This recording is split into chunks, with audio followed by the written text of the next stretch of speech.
সংকটৰ গৰাহত আৰিমাত্ৰ পুখুৰী। হয়, ইতিহাস প্ৰসিদ্ধ এই যি ৰজাৰ আৰিমাত্ত পুখুৰী, শুৱালকুছিৰ এই যি পুখুৰীটো এতিয়া জৰাজীৰ্ণ অৱস্থাত আমি দেখা পাইছো।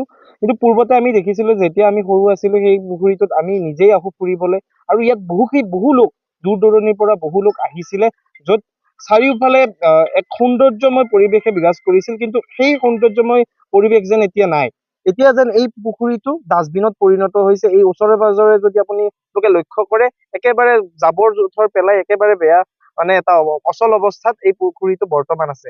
আমি চৰকাৰখনক দাবী জনাব বিচাৰিছো, আমি ছাত্ৰ সন্থাই এই বিষয়ত ব্যৱস্থা গ্ৰহণ কৰিবৰ বাবে দাবী জনাম যে এই যি ইতিহাস প্ৰসিদ্ধ শুৱালকুছিৰ মাজমজিয়াত অৱস্থিত এই আৰিমাত্ত ৰজাৰ পুখুৰী সংৰক্ষণ কৰক, অন্যথা এনেকুৱা ধৰণৰ ইয়াত অসামাজিক কাৰ্যকলাপ ইয়াত মানে হৈ থাকে, যাৰ ফলত একেবাৰে মানে জৰাজীৰ্ণ অৱস্থাত এই পুখুৰীটো আছে। আৰু অতি সোনকালে ব্যৱস্থা গ্ৰহণ কৰিব লাগে।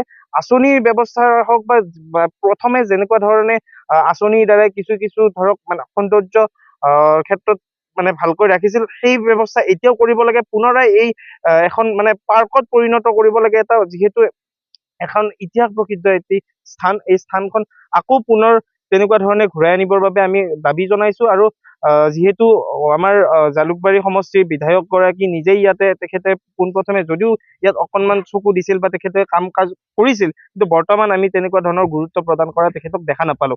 এই ক্ষেত্ৰত আমি তেখেতকো দাবী জনাইছো যে অতি সোনকালে এই ডাষ্টবিনত যাতে পৰিণত নহয়, এই জংঘল বিলাক যাতে নাইকিয়া কৰি এটা সুন্দৰ যাতে এটা পৰিৱেশ সৃষ্টি কৰে, তাৰ বাবে আমি বিভাগীয় কৰ্তৃপক্ষৰ লগতে স্থানীয় বিধায়ক গৰাকীক দাবী জনাইছো।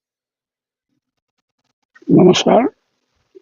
এই পুখুৰীটো আমাৰ আজি প্ৰায় 1200-1300 শতিকাৰে আৰম্ভ কৰা পুখুৰী। গতিকে এই পুখুৰীটো আগৰ সময়ত বঢ়িয়া সৌন্দৰ্য আছিলে, আৰু তাৰ মাজতে কিছু আৱৰ্জনা হোৱাত আমাৰ এই স্থানীয় বিধায়ক, এতিয়া বৰ্তমান তেখেত মুখ্যমন্ত্ৰী, তেখেতে এটা সময়ত আহি আমাক বহু ধৰণৰ উপকাৰ কৰিছিলে। ধৰি লওক এইবিলাক মেটেঙা চেটেঙা গুচাই আৰু চাফা চুফা কৰি ইয়াতে ফুৰিব পৰা আমাক এটা সুবিধা কৰি দিছিলে। তাৰ পিছত আকৌ যি হ'ল, আৰু তেখেতে এই পুখুৰীটো ইয়াতে যিখন সমিতি আছে আপোনাৰ পশ্চিম শুৱালকুছি আঞ্চলিক মীন সমবায় সমিতিলৈ তেখেতে হস্তান্তৰ কৰি দিয়াৰ পিছত কিন্তু সেই মীন সমবায় সমিতিৰ কোনো ধৰণৰ পুঁজি নাই। গতিকে পুঁজি নোহোৱাত তেখেতে যদিও হস্তান্তৰ কৰি দিলে, পুঁজি নোহোৱাৰ কাৰণে আজি এই পৰিৱেশটো আকৌ এনেকুৱা ধৰণৰ হৈছে। গতিকে তেখেতক আমি আৰু বেছিকৈ নকওঁ, তেখেতক আমি অনুৰোধ কৰিছো বা দাবী জনাইছো যাতে অতি সোনকালে এই পুখুৰীটো আমাৰ ওচৰ চুবুৰীয়া কিছু অন্তৰৰ সুবিধা কৰি দি ঘূৰা ফুৰাৰ কাৰণে তেখেতে দিলে আমি নথৈ আনন্দিত হ'ম। সেইকাৰণে তেখেতক বহুকেইবাৰ আমি লগ ধৰিছিলোঁ যদিও এতিয়ালৈ কোনো ফলৱতী পোৱা নাই।